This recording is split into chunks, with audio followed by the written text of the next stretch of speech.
Hola, ¿qué tal? Muy buenos días, tardes, noches, a la hora en que ustedes estén escuchando el contenido de este programa, Charlas Fiscales y de Negocios. Juan José Galván González, quien los saluda. En este episodio he querido generar un episodio lleno de diversos temas, misceláneo, un mix de temas que considero relevantes.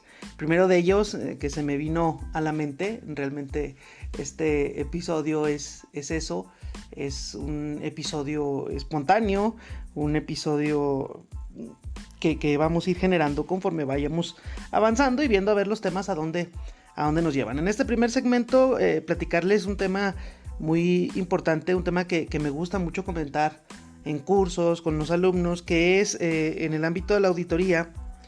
¿Qué es lo que tiene que hacer o qué responsabilidad tiene un auditor de estados financieros respecto al incumplimiento de las disposiciones legales de la empresa auditada? El incumplimiento puede generarte primeramente aspectos o daños económicos a una entidad, y también puede generar impacto dentro de la opinión del auditor. Entonces me parece muy interesante comentarles y comenzar este espacio platicándoles sobre pues las disposiciones que las normas internacionales de auditoría reconocen como las que aplican a una auditoría de estados financieros o las que impactan a una entidad. Y este impacto o esta clasificación la mide en función del impacto directo o indirecto. Hay disposiciones legales que afectan directamente las cifras manifestadas en los estados financieros. Vamos a poner un ejemplo muy simple: la ley del impuesto sobre la renta. Cada mes se está determinando un pago o un impuesto sobre la renta por pagar, provisional. La ley del IVA es otro tipo de estas leyes. Entonces, evidentemente, el incumplimiento de estas disposiciones pues va a tener un impacto directo, total, en la manifestación de las cifras que están por allá en los estados financieros. Y por el otro lado tenemos las disposiciones legales que afectan indirectamente.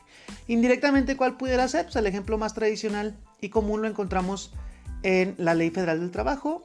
Sabemos que toda relación laboral tiene estas cuestiones de que si no se cumple adecuadamente con ellas, pues puede generar una contingencia del tipo legal, que pudiera ser pues algún despido injustificado que no se cubrió y que no se llevó a cabo conforme lo establece la Ley Federal del Trabajo. Pues evidentemente, en caso de que haya un litigio y el trabajador gane ese tema, ese litigio, pues va a generar una cantidad, un pasivo contingente para la empresa. Entonces, eso es en términos generales lo que tiene que ver con las disposiciones legales. Yo en este primer segmento quiero platicarles sobre los procedimientos de auditoría que se pueden aplicar, o lo que nos dicen las NIA de qué procedimientos va a realizar el auditor. Primeramente, pues los clasifica en función de la evidencia que generan estos procedimientos. Primero, evidentemente, y a través de manifestaciones escritas, dice que el auditor va a generar o va a obtener el conocimiento de la naturaleza del hecho. El hecho me refiero al incumplimiento que se da a las disposiciones legales y su impacto en los estados financieros. Dice además la NIA por ahí en su párrafo 18 que hay información adicional. El auditor debe generarla para evaluar el posible efecto sobre los estados financieros. Entonces, al ser un tema legal, un tema jurídico, el auditor puede acceder a asesoría jurídica debidamente competente por parte pues, de un especialista, de un asesor en la materia. ¿Cuál es la parte interesante del tema del incumplimiento? El tema de los incumplimientos, sobre todo esos incumplimientos que son o que están en litigio, o que están en pleito, que generan, como dice la NIFC 9, un pasivo contingente, pues evidentemente puede poner en riesgo a la empresa, puede poner en riesgo la calidad de negocio en marcha, este postulado básico y este principio en materia de auditoría que es empresa en funcionamiento. Entonces, ¿qué dice la NIA respecto a cuando la empresa no quiera proporcionar información suficiente sobre este tema? Pues va a tener o el auditor estará en la posibilidad de afectar o modificar la opinión que tiene sobre los estados financieros. Puede ya sea presentar una abstención de opinión o dependiendo si es material y no significativo, este último caso, pues tendrá la posibilidad de emitir una opinión con salvedades. Haríamos la valoración y en función de ello se vería el impacto en la opinión del auditor. Para ello los invito a remitirse al episodio de este podcast, La Opinión de Auditoría, y si quieren verlo y plasmarlo en las NIA, vayan a la NIA 250, la NIA 700 y la NIA 705 para conocer los impactos del auditor y de este rol. Muchas gracias.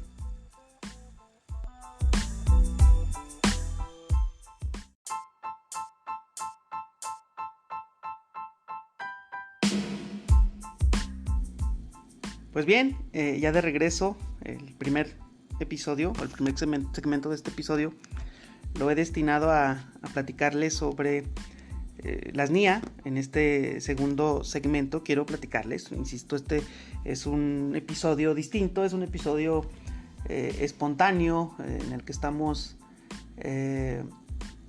realmente generando contenido en función de lo que va surgiendo, de los temas que me van llamando a mí la atención en el momento. Y pues un tema que me llama a mí mucho la atención son las normas de información financiera, y al respecto quiero platicarles hoy en específico sobre el tema o el postulado básico de devengación contable. Sabemos que la NIF A1 contiene un capítulo 20 que nos habla de los postulados básicos y nos dice cuáles son esos 8 postulados básicos. Incluso en algunos otros episodios pues he estado platicando de esto con mayor detenimiento. En este espacio enfocarme en la devengación contable. Y la devengación contable es un tema que me parece que debe de estar claro. Debemos de tener muy presente por el tema de las disposiciones fiscales, porque pareciera que las disposiciones fiscales son las que me van a indicar la forma en que tengo que generar contabilidad y vaya, me parece que eso está muy alejado de lo que es la normatividad de información financiera en México. El postulado básico de devengación contable dice el capítulo 20 de la NIF A1 que consiste en que los efectos derivados de las transacciones que lleva a cabo una entidad económica y otros eventos deben reconocerse, y ojo con este punto, en el momento en el que se afecta económicamente, independientemente de la fecha en que se realicen. Es decir, la fecha en que se realicen obedece a un tema de cobro, un tema de pago o un tema en términos generales de extinción de las obligaciones. En materia civil, por ahí el Código Civil Federal me establece cuáles son esas formas o esos medios de extinción de las obligaciones. Para el caso contable no podemos generar o pensar que si una disposición fiscal me dice que el registro o la acumulación de ingresos, la deducción de gastos es en función a flujo de efectivo, pues no por eso ya podemos o tenemos que estar al pendiente de la generación de información financiera respecto a la generación de flujo de efectivo. En el caso de la devengación contable, pues primero reconoce la cuenta por pagar. Cuando ya se tiene el derecho de cobro o de pago de esa operación, pues en ese momento hay que registrarlo, y en su momento, pues cuando esté la salida del banco, de la caja, cuando haya la generación del flujo de efectivo, definitivamente pues ahí entra la cancelación de la cuenta por pagar o la cancelación de la cuenta por cobrar. Incluso en el podcast tenemos un episodio reciente sobre la relación del reciclo con el postulado básico de devengación contable. Importante tenerlo. El ejemplo más claro que manejamos aquí al respecto es el que nos encontramos en lo relativo a los registros del IMSS. Yo he visto que los registros del IMSS, luego muchas empresas lo registran, el reconocimiento, por ejemplo, del IMSS de enero, te lo están reconociendo hasta febrero cuando se paga. Y no, en realidad el registro del gasto es en el mes de enero, póliza de diario final del ejercicio, y la cancelación es en febrero, pero del pasivo que se generó, no el gasto se registra en febrero. Entonces, me parece interesante tener presente el tema del postulado básico de devengación contable. Es un postulado básico que se genera o se crea en función de que existe una contabilidad sobre una base de devengación, también llamada contabilidad sobre una base acumulada o contabilidad sobre una base de acumulación, que es totalmente distinto a este tema del flujo de efectivo. Entonces, la información financiera contenida en los estados financieros debe incorporar, sin excepción, todos los efectos de las transacciones y otros eventos que afectan económicamente a la entidad en el momento en que ocurran. Ocurrir y realizar son los dos puntos, la tesis y la antítesis de este postulado básico de devengación contable. Espero sea de su utilidad lo platicado en este episodio. Muchas gracias.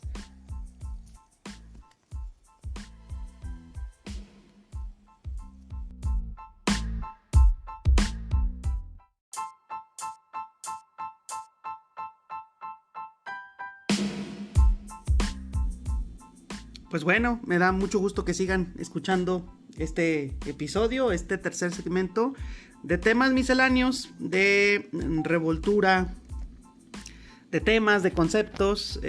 Para finalizar este episodio, quiero referirlo, enfocarlo a la acumulación de ingresos para personas morales. El artículo 17 de la Ley del Impuesto sobre la Renta, vigente para este 2023, establece diversos momentos sobre los cuales o bajo los cuales las personas morales del título segundo van a estar acumulando y reconociendo ya los ingresos para efectos de la causación del impuesto sobre la renta.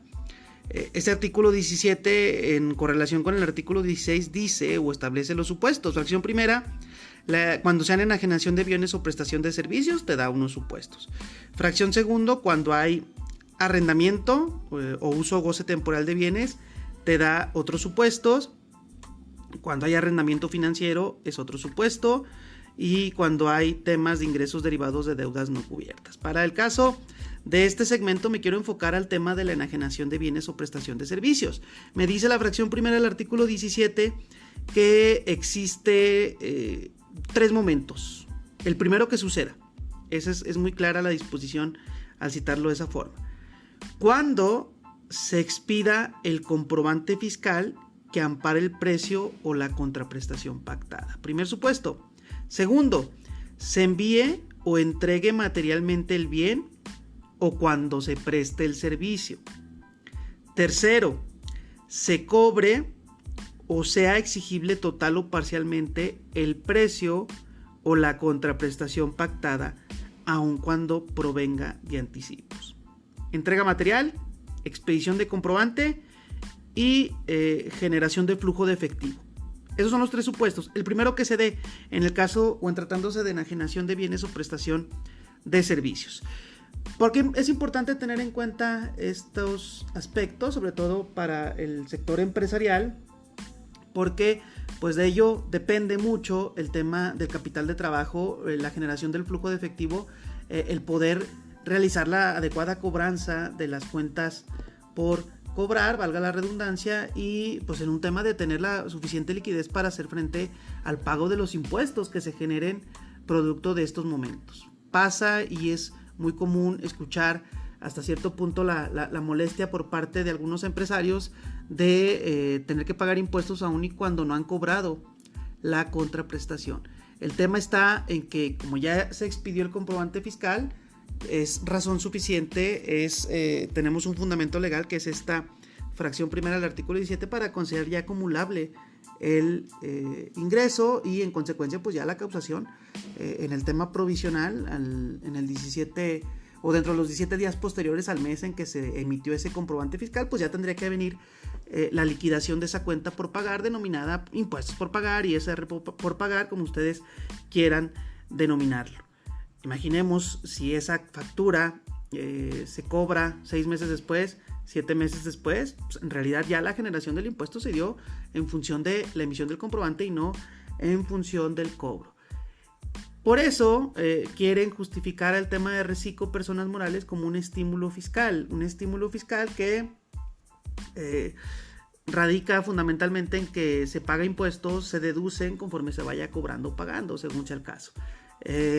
Ahí digo yo, lo pongo entre comillas estímulo fiscal porque es obligatorio, si no te encuentras en alguna de las causales de excepción que maneja ese régimen, pues te obligan a hacer o a tener que estar en ese llamado estímulo. Por ahí, importante y a manera de conclusión, pues recordarles el artículo 17, fracción primera, los tres incisos, tenerlo muy presente. Evidentemente habrá casos de excepción, reciclo personas morales, el tema de las sociedades civiles por el tema de la prestación de sus servicios, que esas se dan en función de flujo de efectivo. Pero me parece interesante tenerlo ahí en el tintero, tenerlo siempre muy presente. En este episodio entonces nos aventamos como no queriendo NIA, disposiciones legales, impacto de las disposiciones legales en la opinión del auditor, normas de información financiera, postulado básico de devengación contable, sus alcances y este tema de la acumulación de los ingresos. Les mando un fuerte abrazo. Saludos.